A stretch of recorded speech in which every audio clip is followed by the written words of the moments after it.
Hello and a very warm welcome to Business, the sport business podcast on the media platform Sport1. My name is Kim Scholze and I regularly have the honor of talking to special personalities from the sports and outdoor industry. We look at the sports and outdoor market, at relevant content through the eyes of industry experts. I'm really looking forward to my meeting today with Adrian Margelist, Chief Creative Director, Burton Snowboards. Hello, dear Adrian. Hi, Kim. Nice to be here with you. Same. So our conversation means really a lot to me. On one hand, because I appreciate you, Adrian, in person so much, and on the other hand, because it's boardsports. We know each other from your career at Mammut. Can you tell us a little about yourself, your career, and what made you change from fashion to outdoor to boardsports? Sure. Maybe my career has been a bit special, so to say. I grew up in a little tiny village in the Swiss Alps in Valais, and was involved and exposed to a lot of outdoors and mountain activities. And I grew up in a working class environment, so there was not much of fashion or creativity around. But for some reason, when I was 16, I all of a sudden got the lightning bolt went off, and I said, I'm going to become a famous designer. And everyone was like, okay, that's interesting. Yeah, probably it's just a flask, but I took it very serious. So I went my path and I studied design and brought all my creativity, which started quite early. When I was 10, I already did graffiti and I did a lot of illustrations for school papers and stuff like that. So I really brought my creativity into a fashion design career, so to say, and did my path there on a regular way from junior designer to senior designer, head of design, art director, creative director. And then 12 years ago, I figured out that the fashion side or the entrepreneurial side within fashion was really intriguing me and triggered something of my interest. And I thought, if I could combine maybe an entrepreneurial sense with a creative point, I could probably create a very unique profile of myself.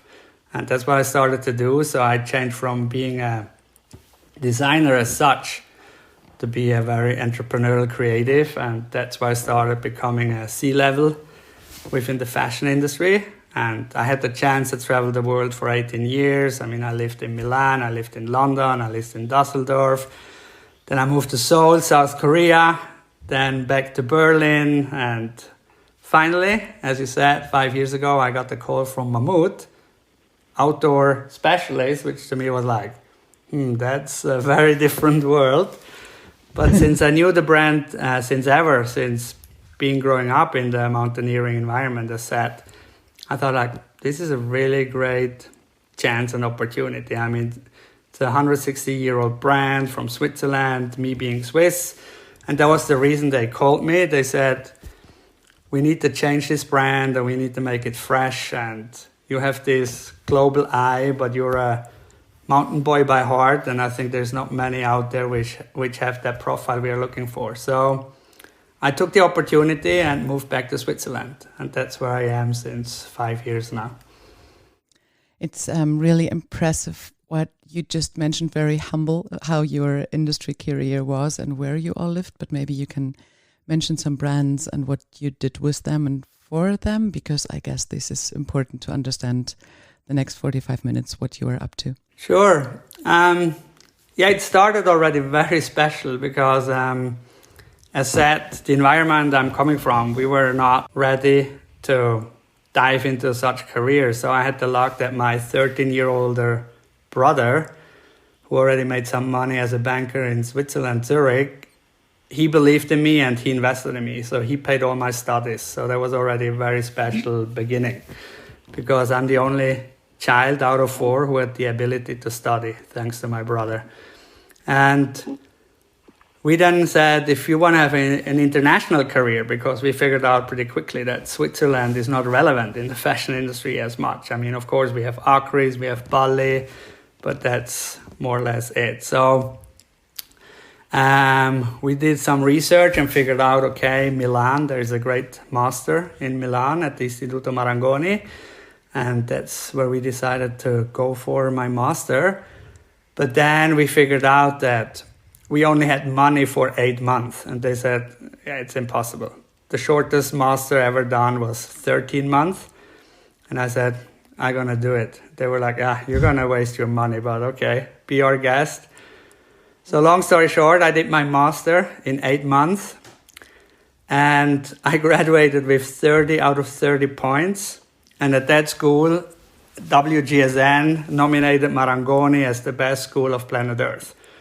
So I graduated at the best school on planet Earth with 30 of 30 points in a record time of 8 months.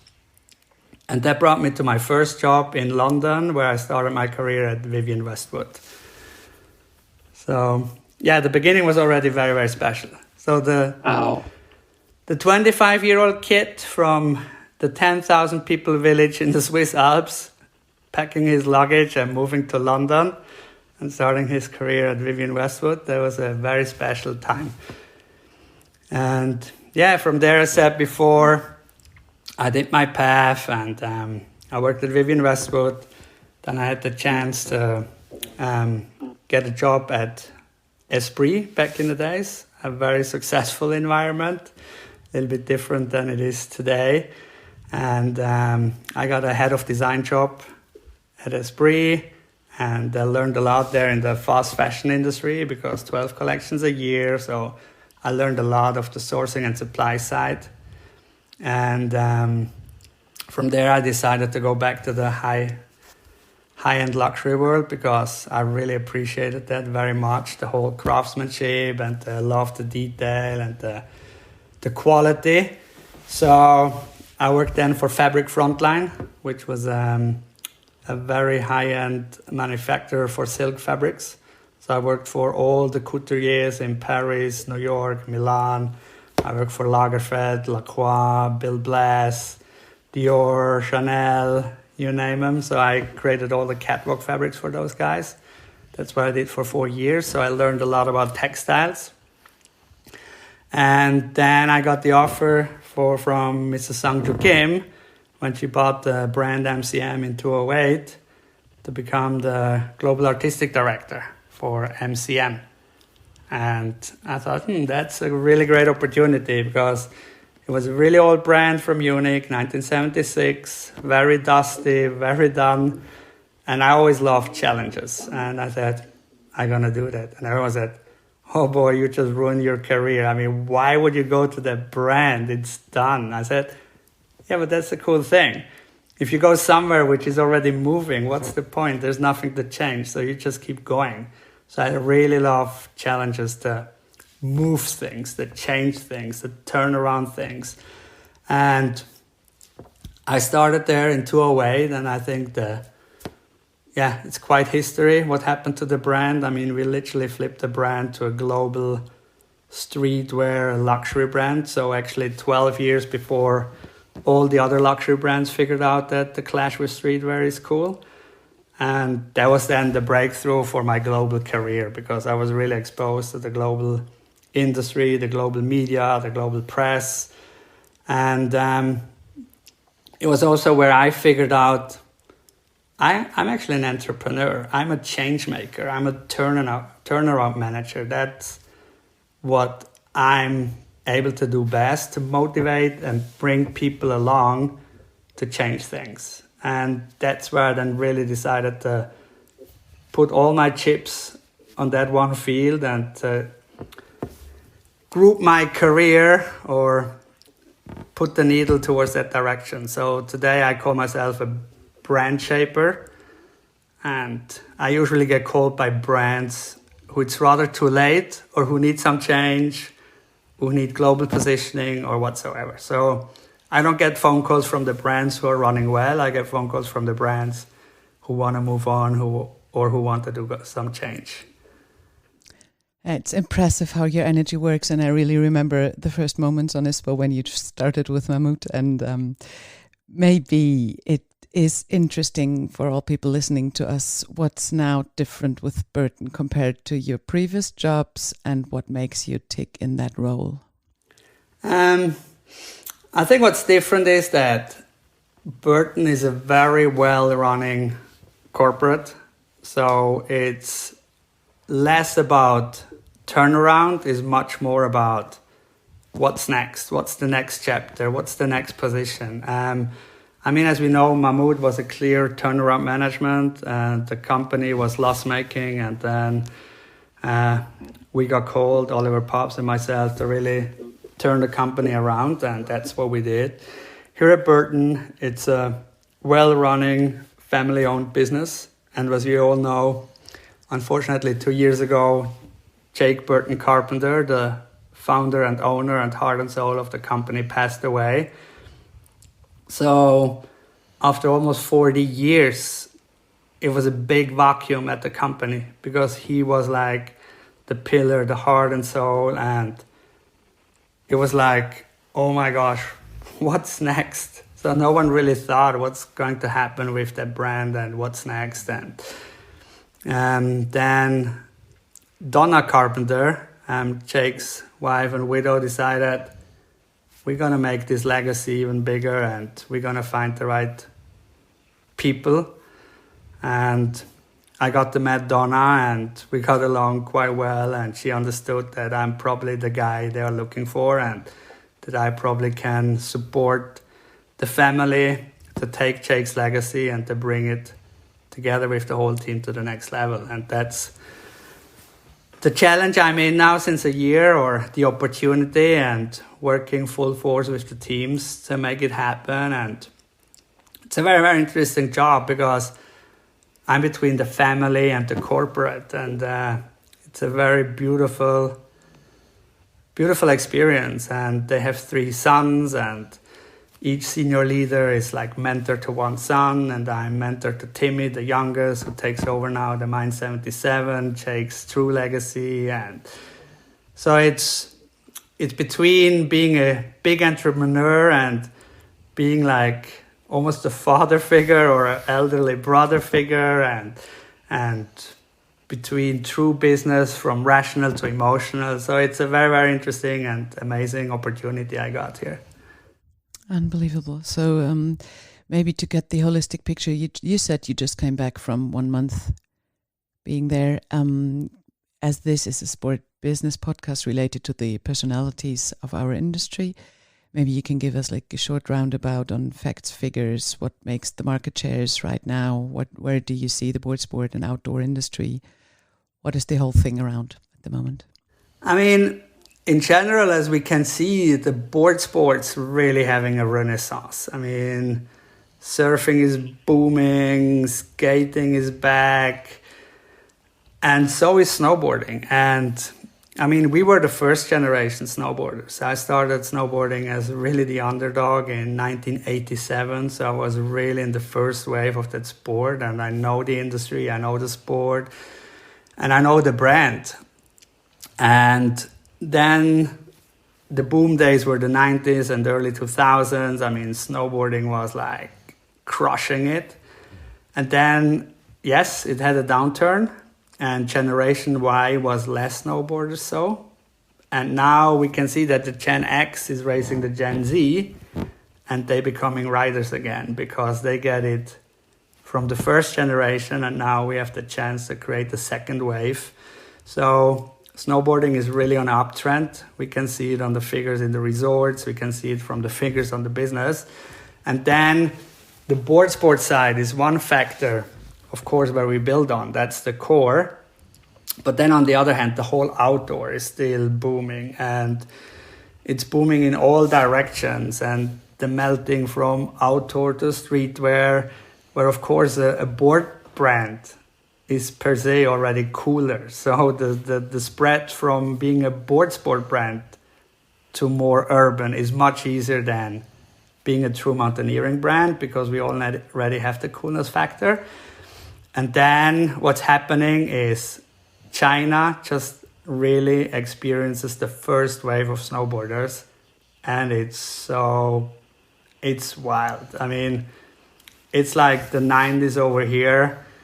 It's like punk and anarchy, and it's happening. And now with Beijing just in front of our doors in January, and with the Chinese riders being Olympic potentials, and of course Jiayu, the biggest Chinese Olympic female rider, riding on the right board, on our board, of course. So it's a lot of exciting stuff happening, and I think it's really the second wave of snowboarding, and we are just in the middle of it.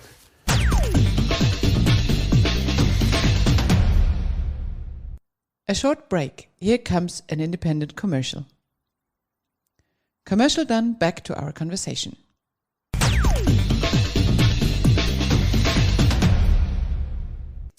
And is there something you would love to share figure-wise? What do you see as like saltboards, or as you were mentioning, the resorts, and coming to climate change later on, but now seeing it as a perspective, as you said, entrepreneur-wise?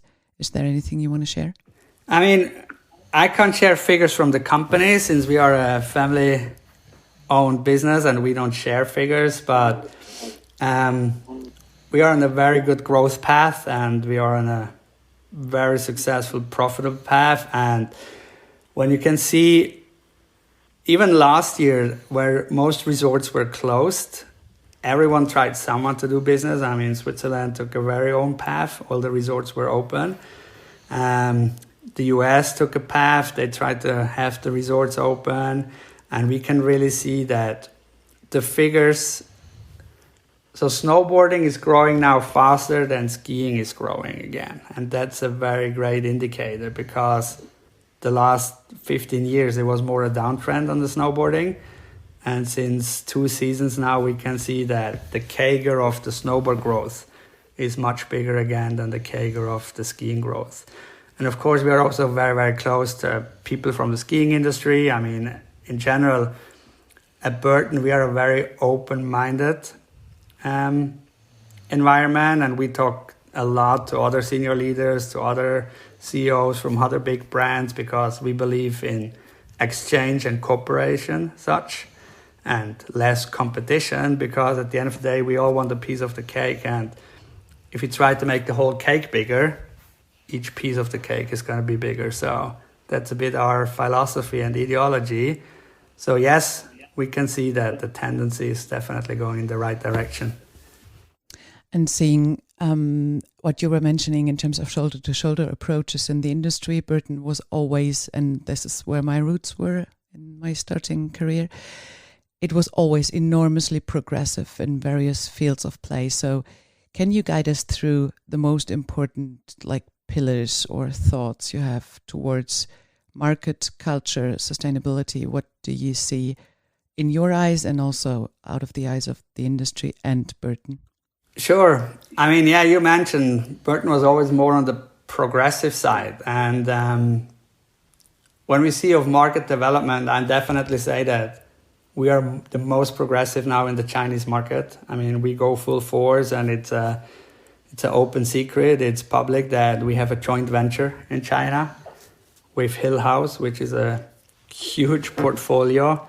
And Lei, the owner of Hill House, he established brands like Adidas, Nike, and so on in China. So big business. And having Lei as our partner is just amazing, because he's our unicorn, as we call him, because beside him knowing the market and his portfolio, Hill House, knowing how to establishing brands, he himself is a snowboarder by heart. I mean, when we give up by minus 25 degrees and we rather go and see you later, we go for a hot chocolate, he's still riding out there. And it's really, really amazing to see how passionate Lei, as this big entrepreneur in China, is supporting the sport. So that's progression on one hand. Then when it comes to progression on the regular side of product, yes, we are truly led by innovation, and that's where it all started. I mean, Jake started in 1977 in a shed, in a barn, doing his own boards, and that's the core DNA. So it was always about building the best, creating the best, being better than the others, and leading by innovation and creating performance and technicality. And when it comes to pillars here, of course, we want to be leading in many fields, but hard goods is, of course, our true core. And with our new step-on technology, the binding without straps, it's really something now. We revolutionize the market again, and we are the first ones now who shaped 3D boards. So that's a new thing in the pipeline, which is quite radical and sick. We are working on... Just a question in between for those who are not as much into the market as we are. Can you explain what does that mean for riding or for technology if you say 3D? I mean, the 3D board is really... It creates a new riding, because regular boards were either flat or they had a camber where you say they were pre-tensioned, or they have a rocker where they have like a bending towards the ground. And then you had a bit like skiing. You had boards made for the piste, or boards made more for free ride in the powder, or boards made for freestyle and park. So it's pretty similar. But it's the regular wooden core with the metal edges. So it's the same sandwich technique like ever. But now with this 3D technology, we managed to shape boards in a complete new way. Literally in every direction we want to shape them. Everywhere on the board we want to shape them. So that means that the detailing of riding becomes such more granular, because we can influence the shape almost on every inch of the board, rather than say core, nose, tail, and both backside and front side. So we can specialize the riding style much more customized on each board, if that makes sense. Exciting. Yeah, it makes total sense. Is there any other innovation you want to share? No. What a pity. It would be too early. But I can tell you, as you know me, Kim, as you know me, and if you have seen the last 4 years at the Swiss brand, you can imagine that I'm not sitting and waiting. I'm pushing and pulling the team out of comfort zones, and there's amazing stuff in the hopper. But I can tell you, one is textile related, without going into much detail, which I believe there's room to revolutionize. And one is footwear related. So the various... It's all about to enhance the performance. That's what it is. Curious.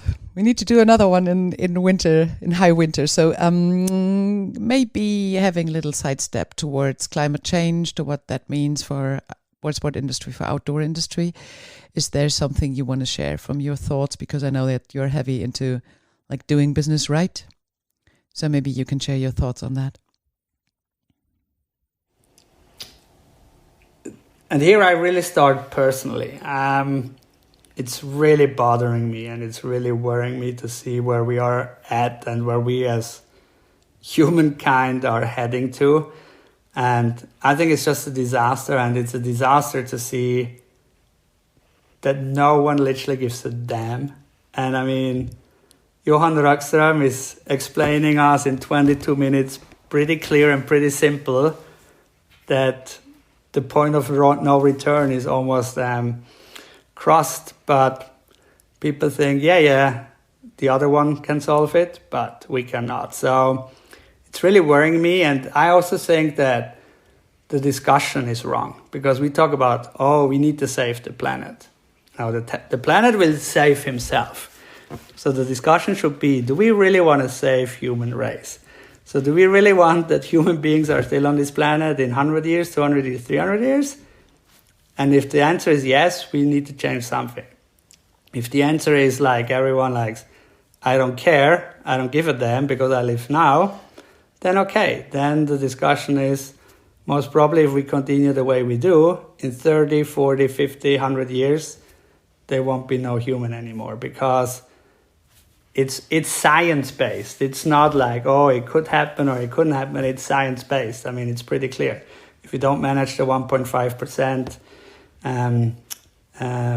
heat increase, it's going to look pretty terrible. So I try to do personally as much as I can. Yes, I fly around the world. I try to do it carbon neutral.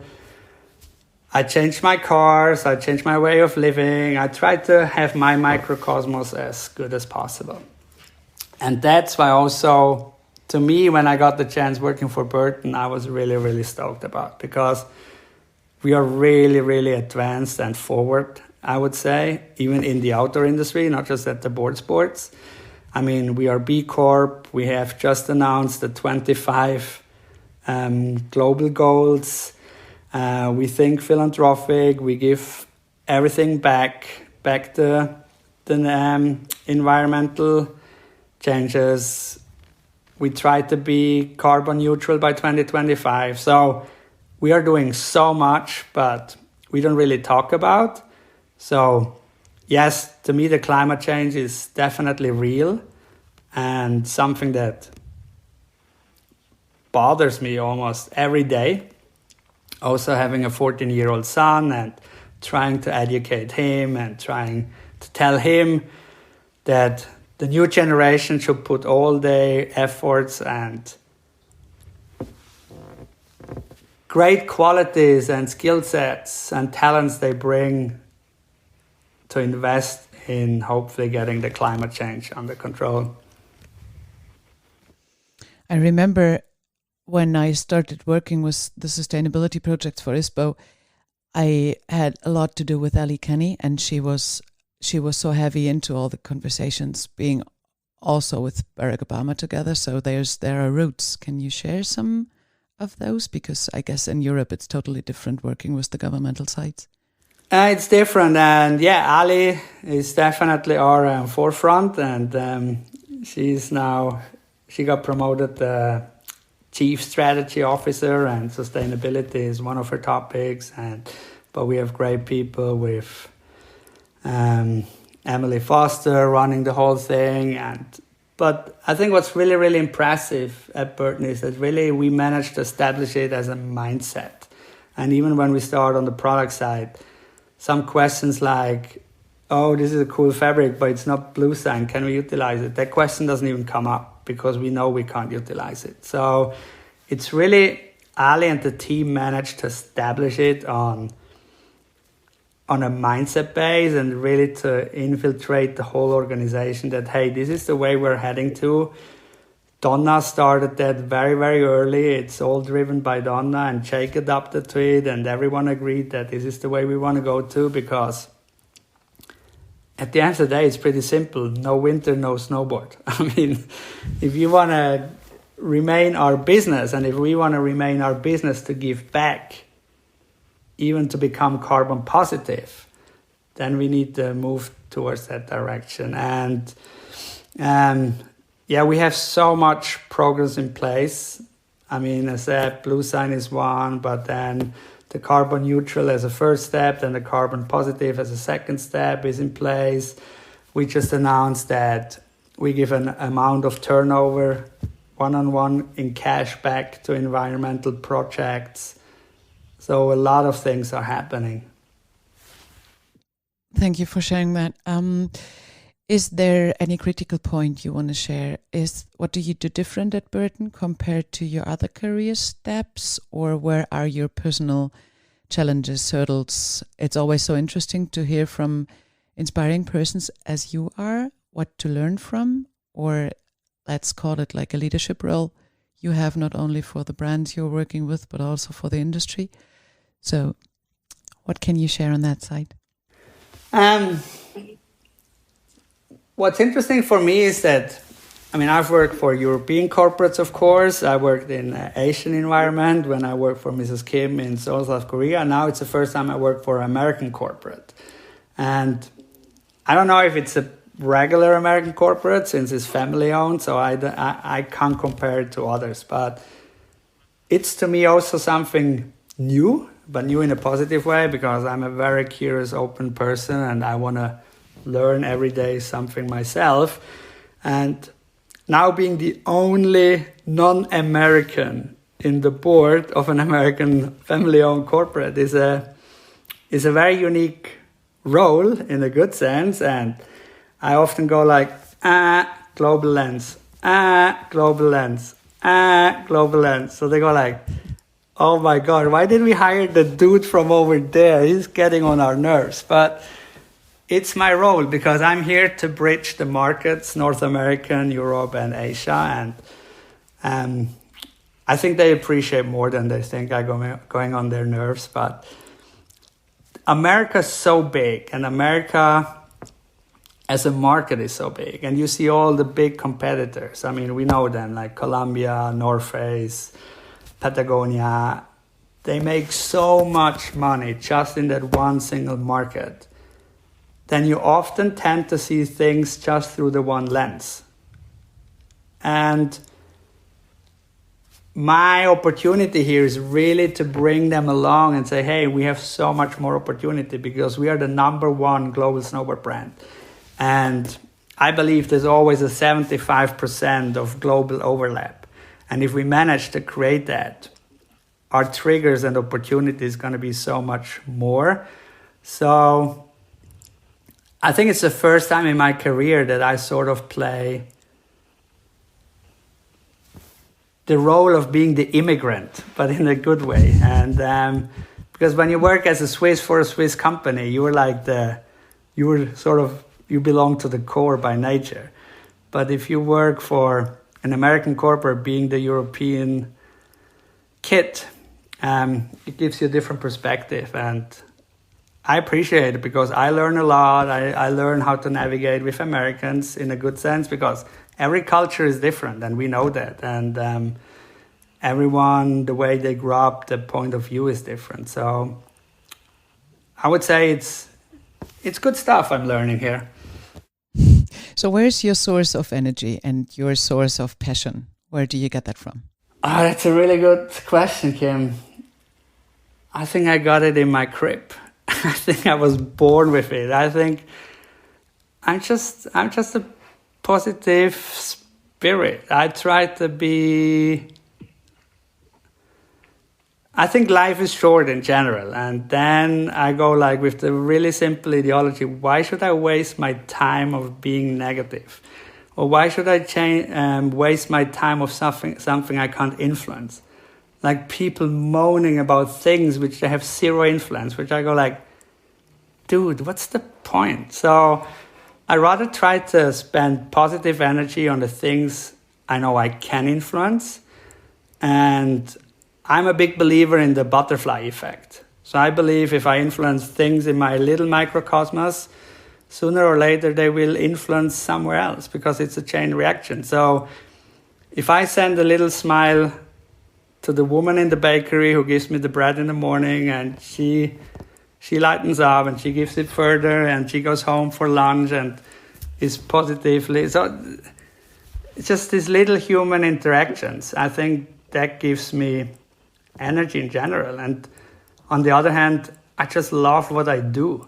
And I know that I'm so fortunate coming from where I'm coming from and having this amazing opportunity the last 15 years of having such a path career-wise. My career became my life. And to me, I'm not working. I'm just a very fortunate man to be able to do what I do. And so... You're the source yourself. I'm the source of myself, exactly. Doctor, be your own patient, right? So before coming to some other personal questions at the end of our podcast, it would be great if your mind and your mindset gives us a picture of what you see, what comes next. What's the big thing for us, for consumer, apart, of course, from all the climate activities you were also mentioning we all need to do and all be butterflies. But what's the next thing in your head? I think it's two things. The belief what's next, or the wish and hope what's next. And to me, these are two different things. Yeah, of course, and this is nothing new, and probably everyone tells you the same. I mean, the digitization and the world becoming a village and pushing an order button on an Instagram account and the thing is the next morning in your mailbox, that definitely changed consuming behavior big time. Is it good or bad? I really don't know. I think constant access to everything, anytime, everywhere, I don't really think it's good because the bubble is gonna get bigger and most probably it's gonna burst one day. So that's the reality, and that's where we need to adapt ourselves as well. And yes, we want to be digital retailer of the future as well, as many others as well. One thing is we definitely want to talk to the consumer, but more building a community than building a consumer base, because we believe as more people believe in our ideology of we ride together and the togetherness is the key of change, as more we can achieve. And then the wish of the future, if I would have a wish to say how the future should be, I would like to see a slower future. But probably I will not witness that anymore, because I learned today is the slowest day in our lives we ever going to experience. Same is going to be tomorrow, and same is going to be the day after tomorrow. Since it's changing exponentially, I mean, 5G is out there, quantum computing is just around the corner. It's wild. So, but then that's why I choose my own little thing here. I have my own mountain hut up here with no Wi-Fi, so I have the hotspot now and talking to you. And I do believe every tendency has a counter tendency by nature, and that's a good thing. So I do believe, and I do see it in my environment, more and more people, they want to reduce the speed of their own life. So the hope is still up. I don't give up on the hope yet. Is there a pledge or a wish for our industry you want to share? I think our industry is doing good. And that's why I really enjoy now being in this industry since 5 years. And I know never say never, but I probably will never go back to the fashion industry anymore because it's not fitting to my ideology anymore. Because we here produce things to keep them as long as possible, to make them durable as long as possible, to make them sustainable. So not only the way we produce them, but we also want our consumer to buy less. We want them to buy quality and buy less. So it really makes sense to me. Do we save the world? No, probably not. I mean, we still produce things, but we try to do it as carbon neutral, and we try to give it to the consumer in a way that we know the consumer can enjoy the product for a very long time. And then still the fashion industry, I mean, Kering, LVMH, they all talk about sustainability and fur-free now and blah, blah, blah. But the ideology is wrong, because if you produce every 6 months a catwalk to sell the newest chisel to people, it just doesn't make sense. So I'm happy, and I think the outdoor industry is doing very well, to answer your question. Thank you very much. So if you are prepared, there are some short and personal questions for the end of our podcast. It could all be whether positive or challenging, in the sense of how could this happen to me. So are you ready? I'm ready, Kim. Your most awkward business moment? I'm not ready. Let me think. My most awkward business moment. And as we both speak German and English, in German you would say dein peinlichster business moment. So that's a little easier. I did not find a proper translation for the English one. So okay, I tell you one, but I need to tell that one in German. Okay. Ich habe mal irgendwo bei einem Lieferanten eine Hose anprobiert. Und dann saß die relativ eng Und da habe ich gedacht, ey, das kann doch nicht sein, das kann ja keine M sein, das kann kein M sein. Und dann wollte ich so hinten in meine Hose reingucken, was das Hangtag sagt, oder? Und da war aber kein Hangtag drin. Und dann stehe ich vor dem Lieferanten mit der Hose halb runter in meiner Hand und sage vor allen, bei mir steht nichts in der Hose. Und das war ziemlich peinlich. Weil alle dann gekichert haben und ich so, hä? Ich habe dann echt 5 Sekunden gebraucht, bis mir dann auch der Groschen gefallen ist. Ich so, okay, I only was talking about the hang tag and nothing else. So, that was quite an awkward moment. Your biggest surprise? My biggest surprise? Mm-hmm. My son surprises me almost on a daily business very positively. So, he's a great big surprise. Your most outstanding idea? Oh, yeah, I always have a lot of crazy ideas. I think in general, coming into brands and flipping them upside down, it really starts as a very crazy, wild idea, because the people who are there since decades, they go like, what's wrong with this kid? So I think in general, I'm a big thinker anyway, so I wouldn't really be able to say this is my biggest idea I ever had. So it relates directly to the next question, your craziest trip, which could be whether personal or in real or whatever. Oh, but there I know one. I was once traveling for 21 days around the globe with Mrs. Kim for MCM back then. And it was a wild ride. It was a wild ride. We could fill millions of hours with all your trips. That could be a whole podcast episode. Exactly. Adrian, your best deal? My best deal? Every deal. Your contribution to make the world a little better? As I said before, I try to be a good human, as good as I can, and to keep my microcosmos as good as I can, and try to be a positive source for many, and that's what it is. Your most inspiring moment? I get inspired by so many things, and then I try to turn it around. I try to be an inspiration, and that's how I lead my people, as guiding them and inspiring them and enabling them to become their own source of positivity and happiness and inspiration. And that's, to me, the way of giving and developing people. So